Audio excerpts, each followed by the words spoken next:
Hello टेंथेज, कैसे हैं आप? अब तक चैप्टर 1 के अंदर रियल नंबर के अंदर हम कर चुके हैं prime number and composite number. उसके बाद हमने किया था एचसीएफ एंड एलसीएम, फिर हमने किया था फंडामेंटल थ्योरम ऑफ अरिथमेटिक। आज की क्लास में हम एक और नया टॉपिक करने वाले हैं, इरेशनल नंबर्स। बेसिकली ये टॉपिक हमने 9th में पढ़ा होता है। वहां पे हम सीखते हैं कि रैशनल नंबर और इरेशनल नंबर होते क्या हैं, उनमें क्या डिफरेंस होता है, उनकी क्या पहचान होती है। और 10th में हम इरेशनल नंबर को प्रूव करने वाले हैं। यानी कहने का मतलब इरेशनैलिटी करने वाले हैं। हम प्रूव करने वाले हैं कि कोई पर्टिकुलर नंबर जो है वो हमारा इरेशनल है। ये बात हम प्रूव करेंगे। Let's move to the class. तो सबसे पहले हमें इरेशनल नंबर को प्रूव करना है, तो हमें पता होना चाहिए इरेशनल नंबर क्या होते हैं। तो हमने 9th में पढ़ा होता है, फिर भी मैं आपको एक थोड़ा सा जो है रीकैप करा देता हूं कि होते क्या हैं। तो उसके लिए आपको समझना होगा सबसे पहले कि perfect square number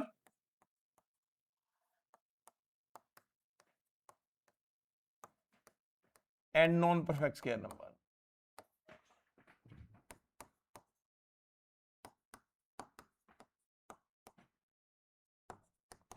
perfect square number और non perfect square number 1, 4, 9, 16, 25 and so on, ये सारे हमारे परफेक्ट स्क्वायर नंबर हैं।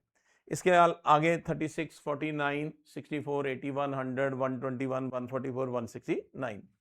अब आप ध्यान से देखेंगे तो 1 और 4 के बीच में भी कुछ नंबर है, 2 है, 3 है। फिर 4 और 9 के बीच में 5, 6, 7, 8। उसके बाद 9 और 16 के बीच में 10, 11, 12, 13, 14, 15। फिर 16 और 25 के बीच में 17, 18 एंड सो ऑन। ये सारे हमारे जो है नॉन परफेक्ट स्क्वायर नंबर। अभी हम क्या करेंगे, अगर हम परफेक्ट स्क्वायर नंबर का स्क्वायर रूट ले लें, जैसे √1, ये 1 होता है, तो ये रैशनल हो गया। सबसे पहले तो हमें ये पता सीखना होगा, जो नंबर किसी दूसरे नंबर का स्क्वायर होते हैं, 1 का स्क्वायर है, ये 4 2 का स्क्वायर है, और ये 9 जो है वो 3 का स्क्वायर है, 16 जो है वो 4 का स्क्वायर है, 25 जो है वो 5 का स्क्वायर है। क्योंकि ये किसी का स्क्वायर है इसलिए ये इरेशनल है। इसी तरीके से अगर हम करेंगे √4 भी हमारा 2 होता है, वो रैशनल आएगा। √9 3 होता है, वो भी रैशनल आएगा एंड सो ऑन। लेकिन अगर हम इनका स्क्वायर रूट लेंगे, जैसे √2, √3, √5, √6, √7, √8, √10, √11 एंड सो ऑन, ये सारे हमारे इरेशनल नंबर्स हैं। 9th में हमने एक डेफिनेशन और पढ़ी होती है कि जो भी हमारे non terminating and non repeating decimal expansion होते हैं वो हमारे इरेशनल नंबर्स होते हैं। लेकिन यहाँ पे हमें उसकी जरूरत नहीं है, इसलिए हमें बेसिकली ये याद रखना है कि नॉन परफेक्ट स्क्वायर नंबर्स का जो स्क्वायर रूट होता है वो इरेशनल होता है। फिर एक और डेफिनेशन मैंने यहाँ पे लिखी हुई है, number that can not be written in P upon Q form. तो जैसे अभी मैंने बोला √2 इरेशनल है, तो एक बच्चा मेरे से कहता सर आप तो कहते हैं √2 इरेशनल है, लेकिन √2 को तो हम लिख सकते हैं पी अपॉन क्यू फॉर्म में। तो मैंने उसको समझाया, बच्चे ये हमारी पी अपॉन क्यू फॉर्म नहीं है। वो कहता कैसे, एक्सप्लेन करो। तो जैसे हम पी अपॉन क्यू फॉर्म लिखते हैं तो साथ में हम ये भी लिखते हैं, उसकी कंडीशन लिखते हैं, P and Q are integer, P and Q are integer, और साथ में लिखते हैं Q is not equal to 0, Q is not equal to 0। तो यहाँ पे √2 जो है इंटीजर नहीं है, तो जो हमारा p है, जो हमारा न्यूमरेटर है, वो इंटीजर नहीं है, इसलिए p अपॉन क्यू फॉर्म नहीं है। तो कहने का मतलब कोई भी ऐसा नंबर जिसे हम p अपॉन क्यू फॉर्म में नहीं लिख सकते वो भी इरेशनल होता है। तो यहाँ पे मैंने आपको 3 डेफिनेशन बता दी कि वो नंबर जिसको हम p अपॉन क्यू फॉर्म में नहीं लिख सकते वो इरेशनल है, या फिर non terminating and non repeating decimal expansion, वो भी हमारे इरेशनल नंबर होते हैं। और लास्टली मैंने आपको बताया कि जो हमारे नॉन परफेक्ट स्क्वायर नंबर के स्क्वायर रूट होते हैं वो इरेशनल है। आपको बेसिकली अभी यहाँ पे फोकस करना है। एग्जाम्पल में आपको बता चुका हूँ, √2 देखिए उसकी डेसिमल एक्सपेंशन जो है नॉन टर्मिनेटिंग और नॉन रिपीटिंग होती है। और इसी तरीके से पाई पाई जो है उसको हम इरेशनल बोलते हैं, लेकिन अगर हम उसकी वैल्यू को देखेंगे तो वैल्यू जो है उसकी रैशनल होती है। ये रैशनल और ये इरेशनल। फिर आपके दिमाग में ये चल रहा होगा कि ये कैसे पॉसिबल है। एक तरफ इरेशनल लिख रहे हैं, दूसरी तरफ रैशनल लिख रहे हैं। वो ऐसा इसलिए है कि पाई इटसेल्फ इज इरेशनल, लेकिन जो उसकी वैल्यू है वो एक अप्रोक्सीमेट वैल्यू है, उसकी एग्जैक्ट वैल्यू नहीं है, इसलिए हम इसको रैशनल बोलते हैं। ये हमारा इरेशनल होता है, तो ये इसकी एग्जैक्ट वैल्यू नहीं होती। चलिए अब हम चलते हैं कि हमने प्रूव करना है कि कोई पर्टिकुलर नंबर जैसे √2 है, हमने प्रूव करना है कि ये इरेशनल है। तो यहाँ पे जो है आपके स्टेप मैटर करते हैं, आपको की स्टेप्स याद रखने हैं। कोई क्वेश्चन हो उसमें आपको की स्टेप ध्यान रखने हैं, क्योंकि की स्टेप से ही मार्क्स होते हैं। और आप क्योंकि 10th का रिटर्न एग्जाम देने जा रहे हैं तो स्टेप्स मैटर करते हैं, इसलिए हर स्टेप को आपने ध्यान से सीखना है। तो सबसे पहला जो स्टेप आएगा वो आएगा कि आपको एग्जम्पशन लेनी है। एक मेथड जो हम अप्लाई करने वाले हैं उस मेथड का नाम है कॉन्ट्राडिक्शन मेथड। कॉन्ट्राडिक्शन मेथड में क्या होगा, एक हम ऑपोजिट अजम्पशन ले लेंगे, सपोज कर लेंगे, यानी ऑपोजिट करना है। अगर मेरे को प्रूव करना है कि √2 इरेशनल है तो मैं सपोज कर लूंगा कि √2 जो है वो रैशनल है। फिर सेकंड स्टेप क्या होगा कि मेरे को दोनों साइड स्क्वेयरिंग करनी पड़ेगी, उसको पीपॉन के फॉर्म में लिख लूंगा और फिर क्या करूंगा, स्क्वेयरिंग कर दूंगा। उसके बाद हम सब्स्टिट्यूट करेंगे, a equal to 2c 2k 2m कुछ भी लेट कर सकते हो। फिर उसके बाद हम कॉन्ट्राडिक्शन ढूंढेंगे कि हमारी इस स्टेटमेंट में क्या कॉन्ट्राडिक्शन आई है, ये सारा सॉल्व करने के बाद, और लास्ट में हम क्या करेंगे, कंक्लूजन। ये 5 स्टेप में आप अपने क्वेश्चन को जो है तोड़ लो, डिवाइड कर लो, आप इजीली उसको याद कर पाओगे। और फिर आप 1-2 क्वेश्चन की प्रैक्टिस करोगे तो आपको वैसे ही याद हो जाएंगे ये सारे स्टेप। ये की स्टेप आपको याद रखने हैं, यही सारे स्टेप मैं आपको अब अप्लाई करके दिखाऊंगा, पांचों के 5 स्टेप कैसे हम अप्लाई करेंगे। तो एक बार जल्दी से दोबारा से देख लेते हैं। ये हमारा जो है परफेक्ट स्क्वायर नंबर का स्क्वायर रूट है इसलिए रैशनल है, ये हमारा नॉन परफेक्ट स्क्वायर नंबर का स्क्वायर रूट है इसलिए इरेशनल है, और ये हमारा non terminating and non repeating decimal expansion है इसलिए इरेशनल है। 22/7 जो है वो रैशनल है क्योंकि वो पीपॉन के फॉर्म में लिखा हुआ है, और ये अप्रोक्सीमेट वैल्यू है पाई की, पाई इटसेल्फ इज इरेशनल। चलिए अब हम ये पांचों स्टेप जो है अप्लाई करके देखेंगे। यहाँ पे हमारा क्वेश्चन है प्रूव दैट √2 इज इरेशनल, तो इसमें हम अप्लाई करेंगे। तो स्टेप 1 से स्टार्ट करते हैं। तो सबसे पहला जो स्टेप है वो हमारा assumption है, मेथड ऑफ कॉन्ट्राडिक्शन में अप्लाई करने वाले हैं। तो let us assume that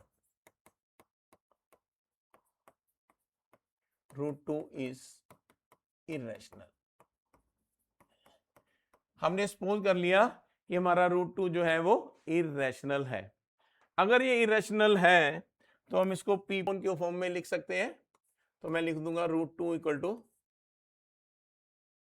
P/Q। P/Q भी लिख सकते हो, A/B भी लिख सकते हो, वो आपकी चॉइस है। P/Q where P and Q are integers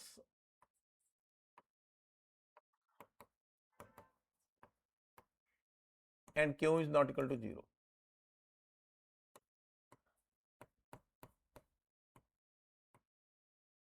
and Q is not equal to 0।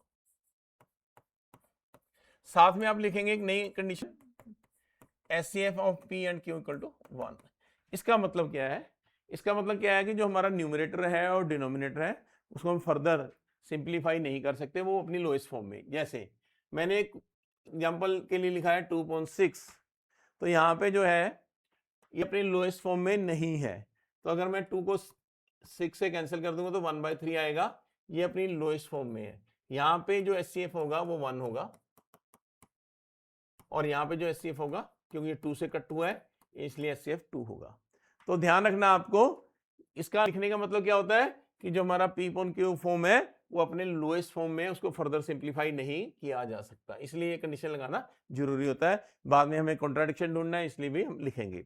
या फिर आप ये लिख सकते हो, और इस कंडीशन की बजाय PQR को प्राइम कि इनका SCF 1 है। को प्राइम नंबर का मतलब यही होता है कि उनका SCF 1 है, यानी वो अपने लोएस्ट फॉर्म में है। तो ये मेरा स्टेप 1 हो गया, जिसमें मैंने क्या बताया कि एजम्पशन की है, कॉन्ट्राडिक्शन लिया है। सेकंड स्टेप में हम क्या करेंगे, इस √2 को उधर मल्टीप्लाई कर देंगे, तो ये बन जाएगा √2 equal to √2Q equal to P, और स्क्वेयरिंग कर देंगे। पहले भी कर सकते हैं स्क्वेयरिंग, तो स्टेप 2 में चलो डायरेक्ट स्क्वेयरिंग कर देते हैं, स्क्वेयरिंग बोथ साइड्स। तो ये बन जाएगा √2 का स्क्वायर 2 होता है, इसका p square upon q square. अब मैं क्या करूंगा, q स्क्वायर को इधर मल्टीप्लाई कर दूंगा। अब हम ध्यान से देखेंगे तो यहां पे जो है 2 डिवाइड कर रहा है, 2 डिवाइड्स p स्क्वायर। अगर 2 p स्क्वायर को डिवाइड कर रहा है तो इसका मतलब 2 जो है वो p को भी डिवाइड करता है।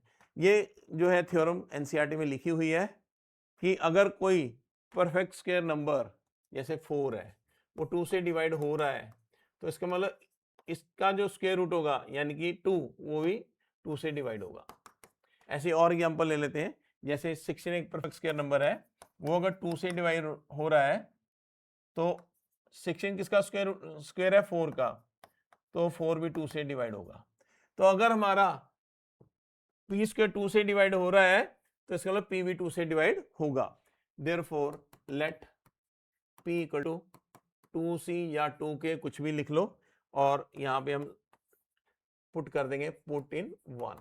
ये हमारा थर्ड स्टेप हो गया। तो यहाँ पुट करते हैं p की वैल्यू, तो ये बन जाएगा 2q square equal to 2c square, इसको सिंप्लीफाई करेंगे 2q square equal to 4c square, 2 से 4 कट हो जाएगा तो q square equal to 2c square. This implies therefore 2 divides q square, this implies 2 divides q। इसको नंबर 2 स्टेटमेंट, इसको number 3 statement. अभी हमने जो है यहां से कंक्लूजन निकालना है, लास्ट स्टेप करना है फ्रॉम 2 and 3। अगर 2 and 3 को ध्यान से देखेंगे तो p 2 से डिवाइड हो रहा है, q भी 2 से डिवाइड हो रहा है, both 2 divides both p and q। अगर 2 दोनों को ही डिवाइड कर रहा है p and q को, इसका मतलब क्या है कि HCF ऑफ p q कितना है, वो 2 है। और हमने जंक्शन क्या ली थी कि हमारा HCF कितना है, 1 है। तो कॉन्ट्राडिक्शन आ गया। देयरफॉर अब लास्ट में कंक्लूजन निकाल देंगे which is not possible. Therefore अब our supposition is wrong, our supposition is wrong, therefore √2 is irrational। जैसे मैंने प्रूव किया कि √2 इरेशनल है, इसी तरीके से आप बाकी के सम भी कर सकते हैं। √3, √5, √6, √7, √8, √10, √11, √12, 13, इनको भी आप प्रूव कर सकते हैं। √15, √17, √19 and so on. Same procedure है, सेम स्टेप्स हैं, 5 के 5 स्टेप आपको अप्लाई करने आने चाहिए। सबसे पहले एजम्पशन, फिर स्क्वेयरिंग, फिर उसके बाद लेट करना, फिर इसको सॉल्व करना और लास्ट में हम क्या करेंगे, कंक्लूजन निकाल देंगे। ये की स्टेप याद रखेंगे तो आप इन सारे क्वेश्चन को इजीली कर पाएंगे। जैसे मान लो आपको √3 का करना है तो सिंपली आप यहाँ पे √3 लिखेंगे, ये √3 हो गया और यहाँ पे क्या आ जाएगा, 3 आ जाएगा, यहाँ पे 3q स्क्वायर आ जाएगा, यहाँ पे हम लिखेंगे 3 divides p square, 3 divides p, फिर p की वैल्यू 3c ले लेंगे, फिर यहाँ 3c आ जाएगा, यहाँ पे भी 3 होगा, 3 से 3 कट जाएगा, यहाँ पे भी 3 आ जाएगा। तो सारे सेम स्टेप होंगे, तो आप किसी भी इन नंबर्स को प्रूव कर सकते हैं कि ये इरेशनल है। नेक्स्ट क्लास में हम ऐसे क्वेश्चन करने वाले हैं जिनमें रैशनल और इरेशनल दोनों मिक्स होंगे। यहाँ पे तो खाली इरेशनल नंबर था, तो इरेशनल नंबर के लिए आपने पूरे 5 स्टेप लगाने हैं और की स्टेप याद रखने हैं और बिल्कुल ये स्टेप आपके मायने रखते हैं, आपको मार्क्स दिलाएंगे। तो नेक्स्ट क्लास में हम मिक्स क्वेश्चन करने वाले हैं जिसमें रैशनल और इरेशनल होंगे। तो ऐसी और वीडियोस के लिए हमारे चैनल को सब्सक्राइब करें, फॉलो करें, शेयर करें, लाइक करें। मिलते हैं नेक्स्ट वीडियो में। Till then good bye, take care. ठीक ना।